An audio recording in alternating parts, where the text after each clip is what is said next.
Supreme court ने अपने फैसले में साफ साफ कह दिया कि देखें, अगर कोई भी फर्जी तरीके से जमीन है और उसका क्या किया, म्यूटेशन करा लिया, यानी दाखिल खारिज जो है ना अपने नाम पर करवा लिया, यानी हुआ क्या कि जमीन किसी और का है, लेकिन म्यूटेशन जो है कोई और व्यक्ति अपने नाम पर, जो सरकार का रजिस्टर है उसमें अपना नाम जो है किसी तरीके से उसमें चढ़वा लिया।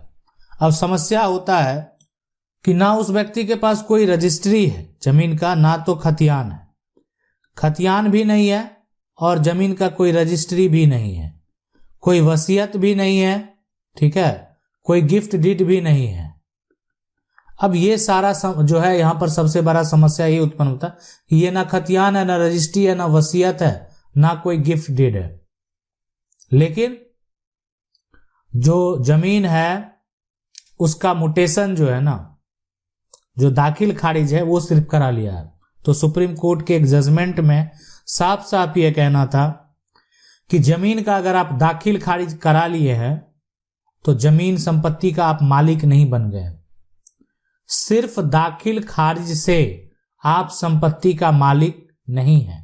संपत्ति का असली मालिक वही होगा जिसके पास उसका मालिकाना हक होगा, और मालिकाना हक तभी उसको प्राप्त होगा जब उसकी संपत्ति जो है खतियानी है, मतलब एक तरह से पूर्वज से उनको संपत्ति प्राप्त हुआ है, वो उन्होंने संपत्ति खरीदा है या उनके पिता ने खरीदा या उनके दादा ने खरीदा है, उनके पास एक वसीयत है जो कि हो सकता है कि जिनसे भी उनको प्राप्त हुआ हो, उनके पास एक गिफ्ट डीड है, उनको जो कोई प्रॉपर्टी है वो गिफ्ट में अगर मिला हुआ हो। ये सभी दस्तावेज अगर आपके पास संपत्ति के मालिक हैं, अन्यथा आप संपत्ति के मालिक नहीं हैं। तो कोई भी व्यक्ति है, सवाल है कि अगर फॉल्स म्यूटेशन करा लेता है तो कैसे अपना नाम कराना है। सबसे पहले तो आपको पहले फॉल्स म्यूटेशन को जो है रद्द करवाना पड़ेगा। तो इसका एक प्रक्रिया ये है कि आप अनुमंडल में जो एक तरह से जो आपका राजस्व का ऑफिस है वहां पर आप म्यूटेशन अपील केस फाइल करेंगे, ठीक है। तो अनुमंडल में आप करेंगे। दूसरा, आप जिला कलेक्टर के पास करेंगे, यानी अगर आप यहां से भी हो सकता है कि आपका हल निकल जाए, तो पहले आप अनुमंडल में जाएं। अगर वहां आपके पक्ष में फैसला होता है तो ठीक है, नहीं होता है तो आप जिला में भी जा सकते हैं। जिला के जो कलेक्टर हैं उनके पास जो है आप जाकर आवेदन करेंगे कि आपका जो है गलत तरीके से वो म्यूटेशन कोई व्यक्ति करा लिया है, ठीक है। आप जाके डायरेक्ट जिला में भी आवेदन दे सकते हैं। और अगर ऐसा करेंगे तो जो पुराना जो गलत तरीके से किया गया उसको रिजेक्ट कर दिया जाएगा, फिर बाद में आप अपने नाम पर म्यूटेशन करवा सकते हैं। सवाल है कि माँ के नाम पर जमीन है, माँ का 2 बेटा है, ठीक है, माँ है और उनका जो है 2 बेटा है। अब सवाल यहाँ पर उठता है कि जो बेटा है, छोटा बेटा ने अपनी पत्नी के नाम पर माँ से पूरा जमीन लिखवा लिया है, ठीक है, बेटा है, तो उस जमीन पर बड़ा बेटा का हक नहीं हक नहीं मिलेगा या मिलेगा? कृपया हमें जानकारी दें। देखें, माँ के नाम पर जमीन है तो माँ का वो अर्जित संपत्ति है, लेकिन अगर वो माँ फिर चाहे कि जो है मेरे द्वारा गलत हुआ है, धोखे से संपत्ति जो है बेटा लिखवा लिया है, तो उस केस में जो है माँ आप संपत्ति जो है दोबारा पा सकते हैं। अन्यथा लेकिन माँ भी आपके पक्ष में नहीं है तो फिर माँ का अर्जित संपत्ति है, माँ स्वतंत्र है, वो संपत्ति किसी को देने के लिए तो हक नहीं मिलेगा। अगर माँ की मृत्यु हो जाती है, माँ नहीं है अब, ठीक है, अब बेटा जो है बाद में ये दावा करे कोर्ट में जाकर कि हमको पता नहीं था, मेरा छोटा भाई ने माँ से धोखे से, माँ को भी पता नहीं था कि क्या हो रहा है, माँ उतनी पढ़ी लिखी नहीं थी, माँ को जानकारी नहीं था, और धोखे से अपने नाम पर संपत्ति जो है वो करवा लिए। तो इसका एक विवाद जो है चल सकता है। गवाही प्रक्रिया होने के बाद अगर पैसा पाया जाएगा कि धोखा दिया गया है, गलत किया गया है, तो उस केस में संपत्ति जो है हो सकता है कि जो बड़ा है वो पा सकता है। वो डिपेंड करता है देखें कोर्ट के फैसले के ऊपर कि आपका पक्ष कितना मजबूत है और आपके जो अधिवक्ता हैं उनके ऊपर। सवाल है कि मेरा जमीन में 2 जमाबंदी नंबर है, जैसे 5 5 5 3 1 1 है इसमें, तो जमाबंदी क्या होता है, देखें क्या होता है कि जितने जमाबंदी मान लेते हैं एक एरिया है, ठीक है, एक एरिया में आपका बहुत सारा प्लॉट है, फिर दूसरा एरिया चले जाएं वहां पे भी आपका बहुत सारा प्लॉट है, ये आप ही का प्लॉट है। अब इस प्लॉट का नंबर 1 है, 2 है, 3 है, 4 है, इसका जो है 5 है, 6 है, 7 है, 8 है, या ये इसका भी 1 हो सकता है, 4 हो सकता है और 7 हो सकता है, 8 हो सकता है, ये आपका प्लॉट। तो सरकार के द्वारा क्या किया जाएगा कि अब आपके नाम से 2 जमाबंदी बना दिया गया, एक जमाबंदी का नाम 555 बना दिया गया।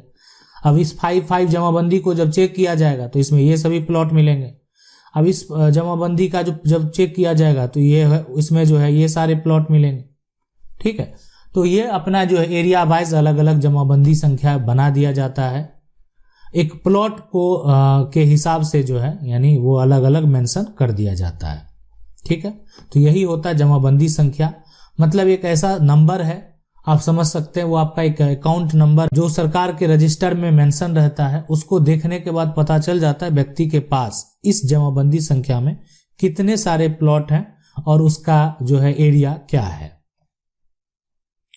सवाल है कि अगर दादा जो है दादी नहीं है तो जमीन बड़े बेटे के नाम आ गई है, लेकिन बेटा अपना जो है अपने बेटे को नहीं देना चाहता है, पोता अपना हक कैसे ले। देखें अगर संपत्ति पैतृक है तो पैतृक सभी संपत्ति में सभी का समान अधिकार है। अगर हक नहीं दे रहे हैं तो हक को प्राप्त करने के लिए आप चाहे तो पार्टीशन सूट जो है वो कोर्ट में कर सकते हैं, है ना। कोर्ट में आप जो है पार्टीशन सूट करके संपत्ति को जो है आप प्राप्त जो है यहाँ पर कर सकते हैं। अगर कोई भी जो संपत्ति है उसको आप प्राप्त कर सकते हैं। सवाल है, नमस्कार सर जी, मैं आपका वीडियो बराबर देखता हूं। मेरे पिताजी जमीन खरीदा था 1957 में, ठीक है। देखें इसमें जो है ये ठीक है, आपस नहीं किया 1957 में खरीदा तो क्या हुआ, रजिस्ट्री हुआ कि नहीं हुआ, दाखिल खारिज हुआ कि नहीं हुआ। तो अगर सिर्फ जमीन खरीदा 1957 में, आपके पास रजिस्ट्री का दस्तावेज है तो आपको दाखिल खारिज करा लेना चाहिए, प्रयास करना चाहिए कि आपका दाखिल खारिज हो जाए। नहीं तो हो सकता है अगर नहीं होता है तो उसके लिए आपको सिविल कोर्ट भी जाना पड़ेगा, उसका आदेश लाना पड़ेगा आपको, या अपनी संपत्ति का जो है ना मालिकाना हक साबित करना पड़ेगा कि आपकी वो संपत्ति है, उसके बाद आपका दाखिल खारिज का आदेश होगा। तो प्रयास करना चाहिए अगर म्यूटेशन नहीं होता। आपने स्पष्ट नहीं किया आखिर आपका समस्या क्या है, और बराबर देखते हैं। इसके लिए बहुत बहुत धन्यवाद। आप सीखते रहें, बहुत जानकारी प्राप्त करते रहें। जानकारी अभी के समय में बेहद जरूरी है। अगर आपके पास सही जानकारी है तो आप जो है आपको कोई भी व्यक्ति जो है वो धोखा नहीं दे सकता है। सवाल है कि सर मेरा एक समस्या है, जमीन से रिलेटेड समस्या है। ये है कि मेरे पिताजी ने जमीन खरीदा 2011 में, म्यूटेशन भी करा लिया। अभी हम लोग ऑनलाइन चेकिंग कर रहे हैं तो ये जमीन मेरे पिताजी के नाम से शो कर रहा है।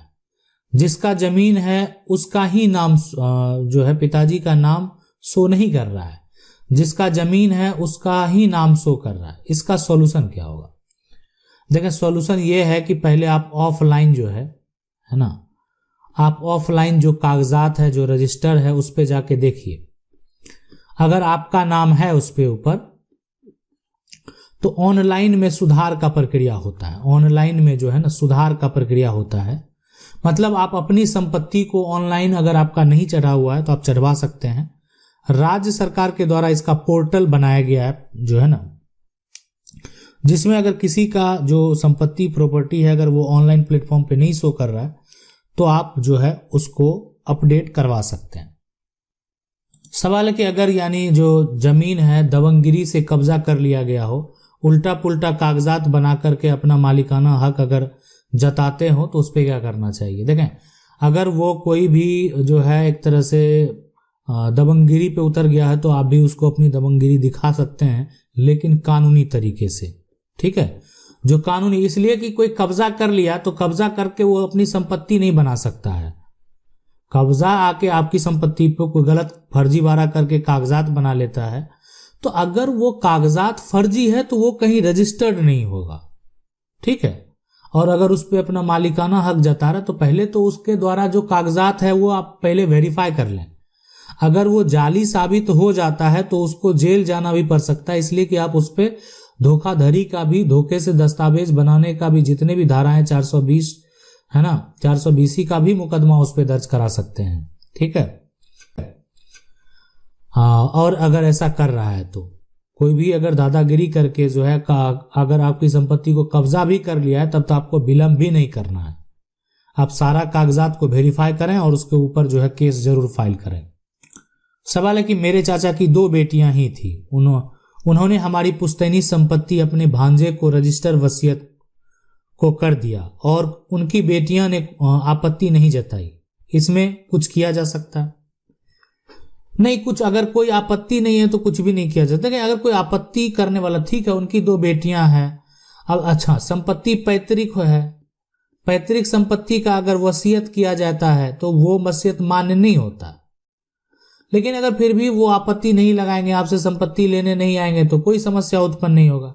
लेकिन कानूनी तरीके से जब जाएंगे तो सारा संपत्ति वो पा सकते हैं। इसलिए कि कोई भी वसीयत जो है वो पुश्तैनी संपत्ति का अगर किया जाता है तो वो मान्य नहीं होगा, वो ऐसे ही शून्य है। ठीक है।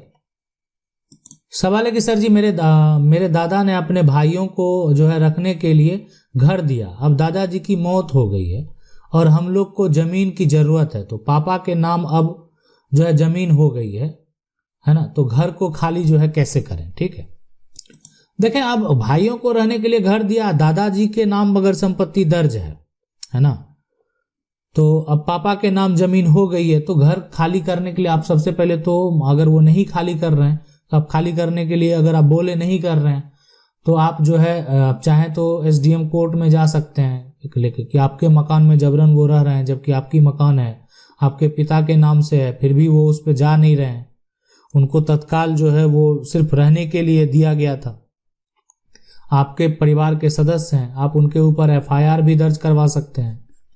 तो ये प्रक्रिया ही करने से आपका समस्या का हल हो जाना चाहिए, इसलिए कि आपके पापा के नाम वो अब जमीन हो गया है, उसमें अगर भाइयों का कोई अधिकार नहीं है तो उनको घर से जाना पड़ेगा, है ना, कोई अधिकार नहीं है तो उनको मकान जो है वो छोड़ना पड़ेगा।